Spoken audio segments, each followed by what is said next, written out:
marking or rating that they give you goes up.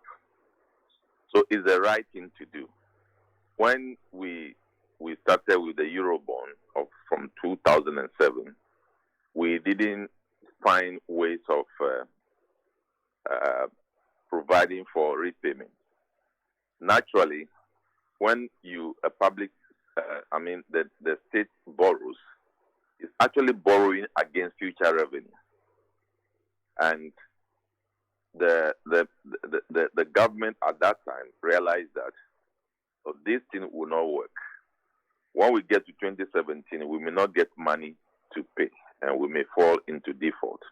So quickly, I think the sinking fund, which was to start with the borrowing, was deferred, and I think started in 2013 or 2014, and that was what was accumulated money to pay the first Eurobond we took. That was 750 in 2017.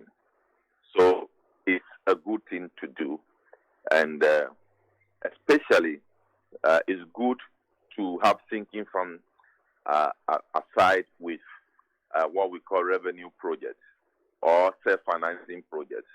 So if you know that a project will be self-financing, the proper thing to do is to set up a sinking fund so that by the time the maturity time comes, you have accumulated enough. Even if it is not up to the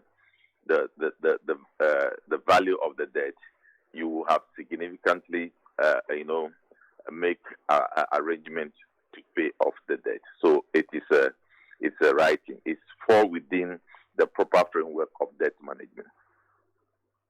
And that's on the sinking fund. And in fact, what he said was re-establish the sinking fund to smoothen our debt repayment obligations.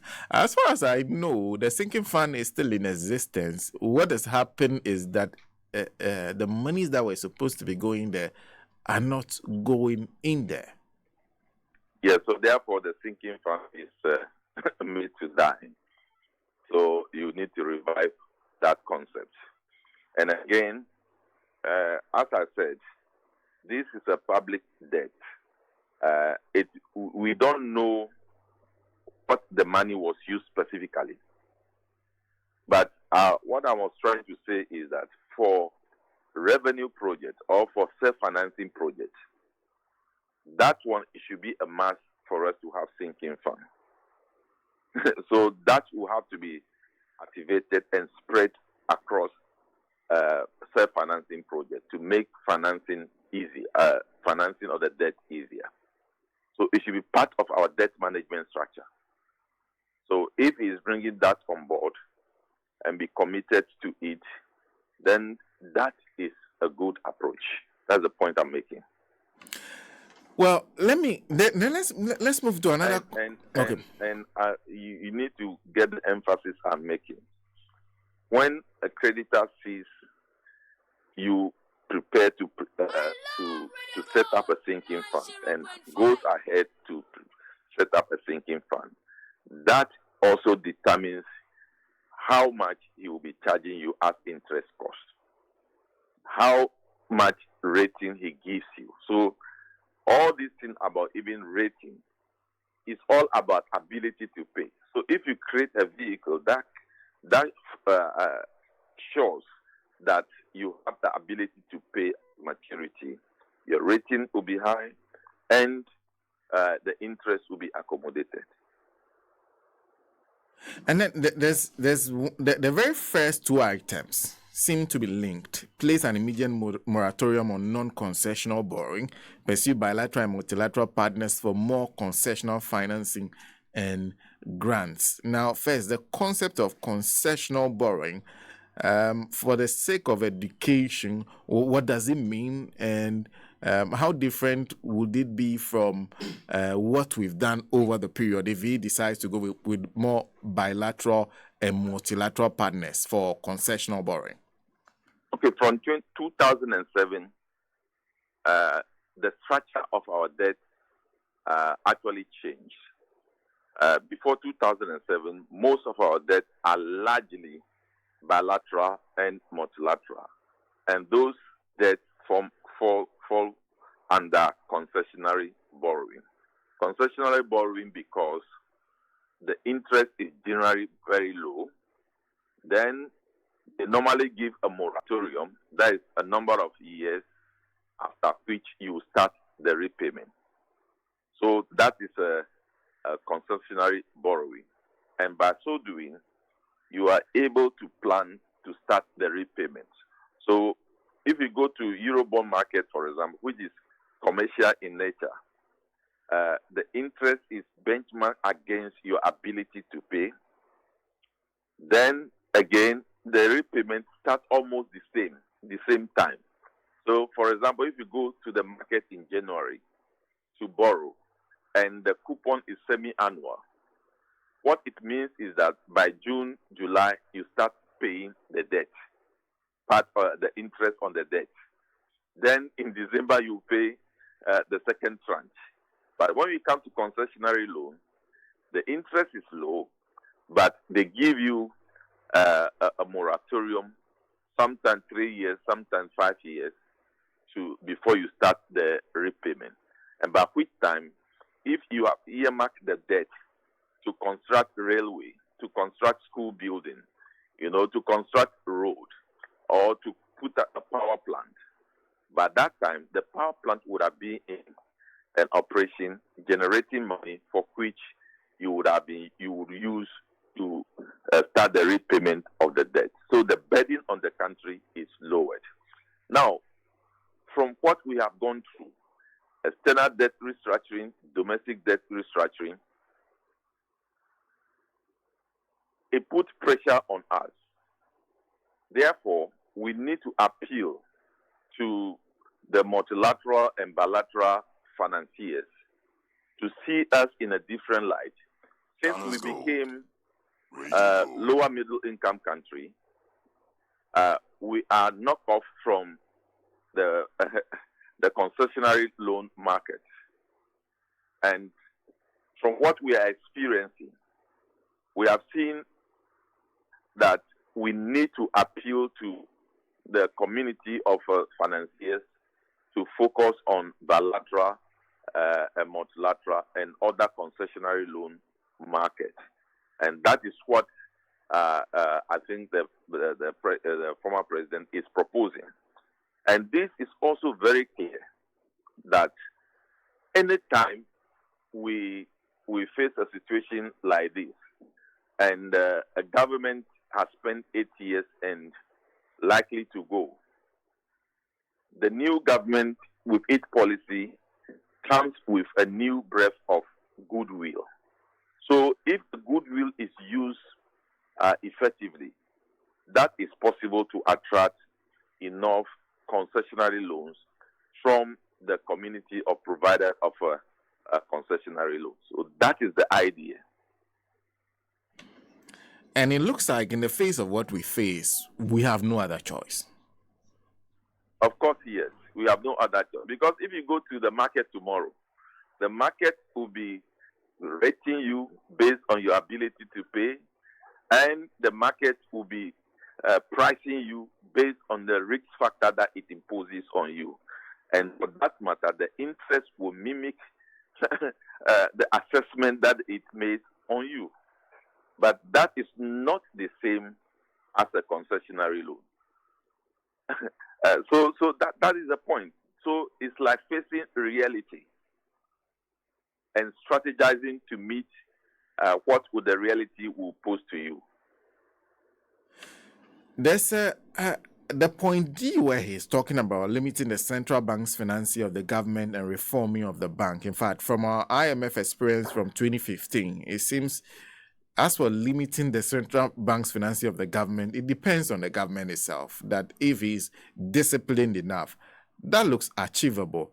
The other question is do we have to reform the Bank of Ghana? Because from all discussions I've listened to, it seems the problem is not the bank. The problem is sometimes the persons we put in charge and the persons who are running our executive in terms of who is the finance minister, who is the president. Yeah, you are right. It depends on the philosophy, the approach of the president, the his cabinet, the finance minister, and the governor of the Bank of Ghana. So if their appreciation of the regulation is different, then they will not be complying with the rules.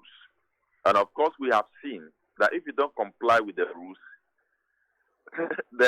the result destroy the entire economy.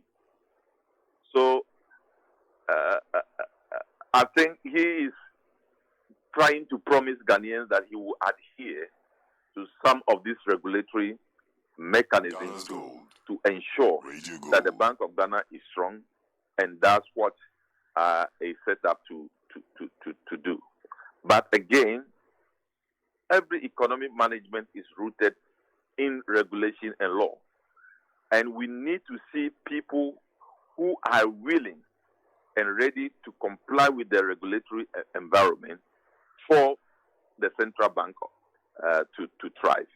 And I believe that is what he's promising, because we need the two to work. Regulation must be obeyed, and the Bank of Ghana will have to do what is expected of it, and then we can move on.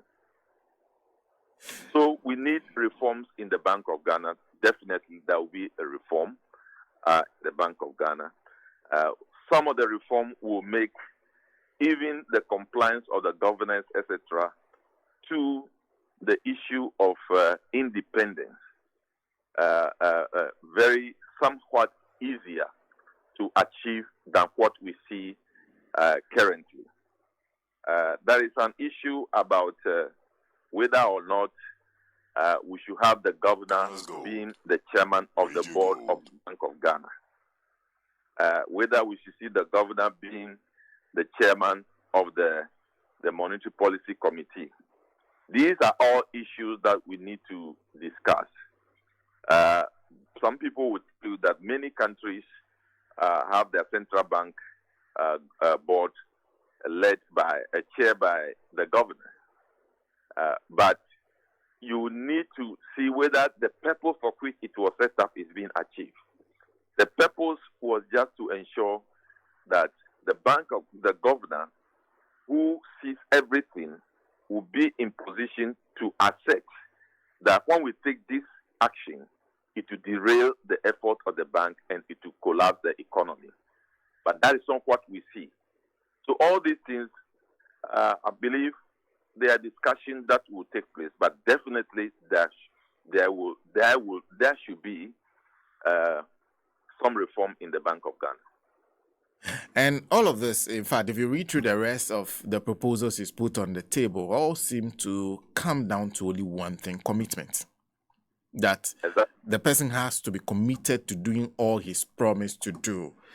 And I guess I'm reading that right when I'm saying former President Mahamis ultimately would have to judge this based on his track record and commitment to doing the things he's promised in the past. Well, I think when the former president was there, when there was some borrowing beyond the level, when his attention was drawn to it, I think he quickly adhered to those requirements. So that's what we see 2015, 2016. There was no borrowing from the central bank, even though as a central bank of Ghana, we cannot have a central bank of Ghana who is not in position to lend money to the central government of Ghana. Therefore, that one is something that we shouldn't buy into. Zero financing is something that we shouldn't buy into. We should adhere to the requirement of 5% of a previous year's revenue. That is what is supposed to be.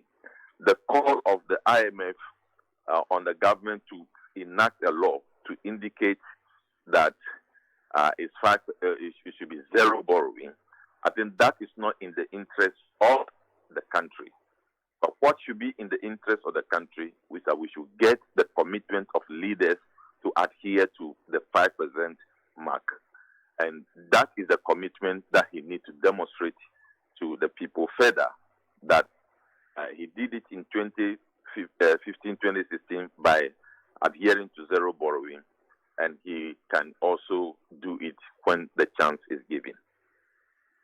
Prof, thank you very much. There seems to be a lot to discuss from this document I presented, but subsequently we'll have subsequent conversation on some of the other items in there. But thank you this morning. Thank you. Yeah. Professor John Gatsi is Dean Business School, University of Cape Coast.